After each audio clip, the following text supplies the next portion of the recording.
देखिए बेटा, two cars A and B are moving perpendicular to each other as shown in the figure with velocities va and vb, where va vector and vb vector are constant. ये constant vectors हैं आपके, ठीक है।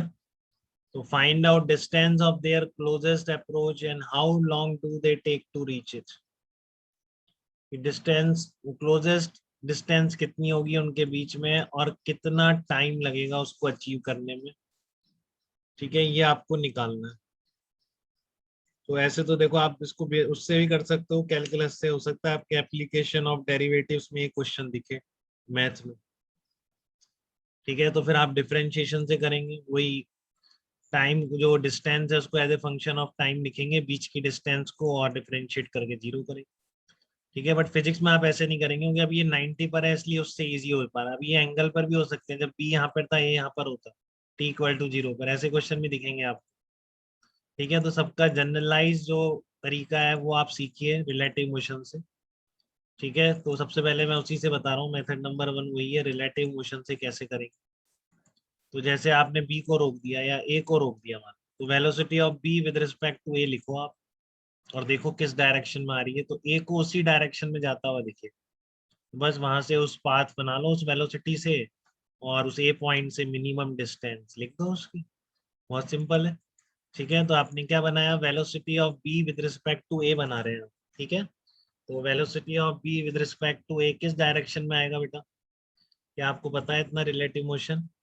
Velocity of B with respect to A कैसे निकलती है, triangle law से जो हमने निकाला, V B with respect to ground minus V A with respect to ground, ऐसे निकालते हो कि नहीं बताओ।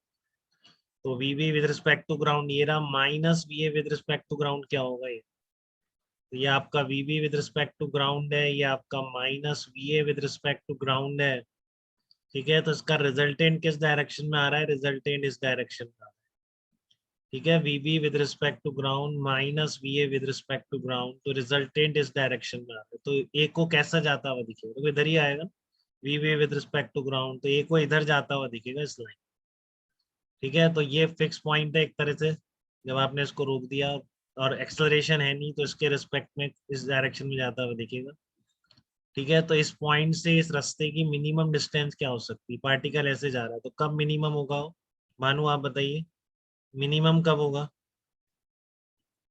इस रास्ते पे जा रहा है पार्टिकल आपका, तो यहाँ से मिनिमम डिस्टेंस कब होगी उस, बताओ। इस लाइन से मिनिमम डिस्टेंस कब होगी, जब आप यहाँ से क्या करेंगे, उस पर परपेंडिकुलर डाल दें, ठीक है।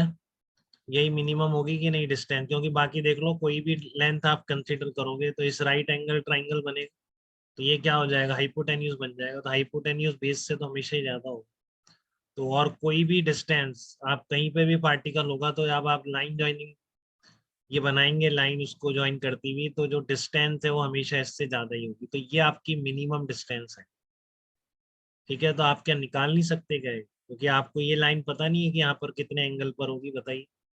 इन दोनों वेक्टर्स का रिजल्टेंट ही तो है, तो टेन थीटा निकालना आता है। ये डी डिस्टेंस दे रखी है, तो मान लो ये थीटा निकाला आप, और ये डी डिस्टेंस है, तो मिनिमम डिस्टेंस कितनी हो गई, डी साइन थीटा नहीं हो गई क्या, बताइए। क्या minimum distance D sine theta नहीं आ जाएगी, कितने सिंपल तरीके से आ गया बेटा। अगर आपने एक को रोक के देखा तो दूसरे का रास्ता एकदम क्लियर है, ठीक है। तो इसलिए इन सब बातों के लिए हम रिलेटिव मोशन पढ़ते हैं, ठीक है। तो कब मिनिमम डिस्टेंस पर होगा, ऐसे आपने तुरंत बता दिया कि इस डायरेक्शन में जा रहा होगा ए के रिस्पेक्ट में, तो आप उस लाइन पर परपेंडिकुलर ड्रॉ करेंगे, that will be the minimum distance. ये थीटा कैसे निकालेंगे, तो उसके लिए वेक्टर एडिशन आना चाहिए कि दो परपेंडिकुलर वेक्टर्स का सम किस डायरेक्शन, वो आ जाएगा V A with respect to ground divided by velocity of V B with respect to, जिसके साथ एंगल बनता है वो नीचे आता है, ठीक है। तो थीटा यहाँ से निकल जाएगा आपका, और आंसर कितना हो जाएगा, डी साइन थीटा हो जाएगा। किसी को कोई डाउट इसमें बताइए, बात क्लियर है एकदम।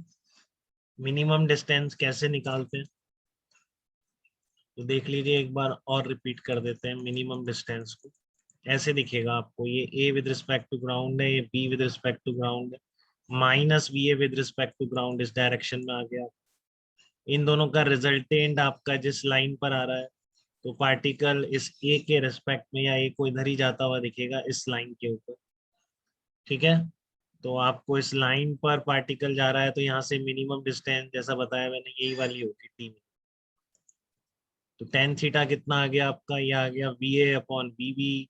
तो डी मिनिमम आ जाएगा D sine theta, sine ten theta V A upon V B है तो साइन थीटा की वैल्यू पुट कर दूंगा।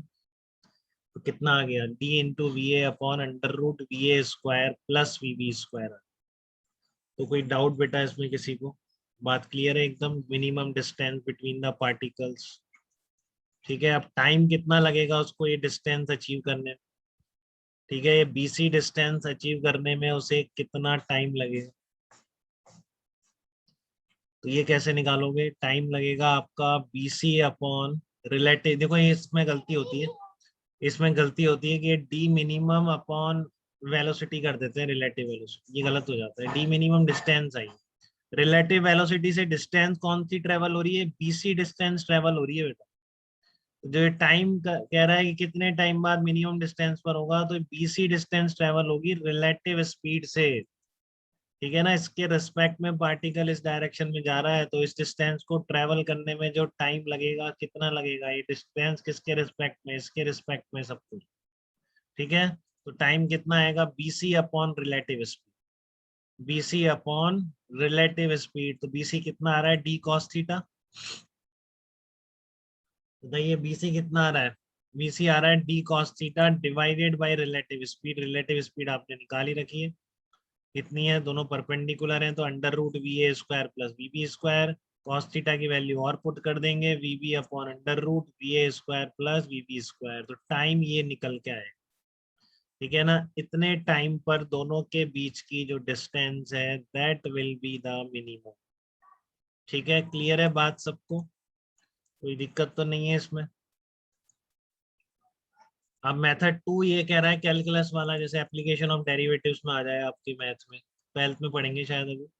तो how long do the take to reach it, तो आप टी टाइम पर बताइए, टी टाइम पर ये कितना चला जाएगा, वी ए इंटू टी, ये वी बी टी आगे आ जाएगा। तो पहले डिस्टेंस डी थी तो ये डिस्टेंस कितनी बच गई इस पॉइंट से इस पॉइंट की, D minus V B into T बच जाएगी। ऐसे करना नहीं है फिजिक्स में कभी भी, आप हमेशा उसको फॉलो करेंगे, जस्ट मैं बता दे रहा हूँ कि ऐसे भी आप, एक मेथड है इसका कि D square is equal to V A square T square plus D minus V B into T square, तो ये आपने टी टाइम की डिस्टेंस लिख दी है, ठीक है ना, दोनों के बीच की टी टाइम की डिस्टेंस लिख दी। तो आप क्या करोगे, टाइम के रिस्पेक्ट में डिफरेंशिएट करो और उसको जीरो पुट कर दो, तो ये जो टाइम आएगा ये आपको क्या देगा, इस टाइम पर डिस्टेंस मिनिमम होगा। देखो एक ही वैल्यू आ रही है तो फिजिक्स में 99% केस में सेकेंड ऑर्डर डेरिवेटिव चेक करने की जरूरत ही नहीं होती, वो डिफरेंशिएट जीरो करने पर वही चीज आती है। तो ये आपका इस टाइम पर दोनों के बीच की डिस्टेंस क्या होगी, मिनिमम हो जाएगी, ठीक है। टाइम यही आ रहा था, वहां भी यही आ रहा था, D into V B upon V A square plus V B square. अब ये टाइम यहाँ पे रख दोगे तो आपकी मिनिमम डिस्टेंस आ, तो ये तो मैथ से आप मैथ में खूब करेंगे ऐसे, ठीक है। बट ये फिजिक्स वाला मेथड है कि हम जो रिलेटिव समझे हैं, ठीक है ना, उससे अगर एक को रोक के देखेंगे तो इधर जाता हुआ दिखेगा, परपेंडिकुलर डालो मिनिमम डिस्टेंस। कोई डाउट तो नहीं है बेटा मिनिमम डिस्टेंस निकालने की प्रोसेस में किसी, हितेंद्र आपको बात समझ में आ गई कि मिनिमम डिस्टेंस कैसे निकालेंगे, काफी आने वाली प्रॉब्लम में से है ये, ठीक है। क्लियर है बात सबको,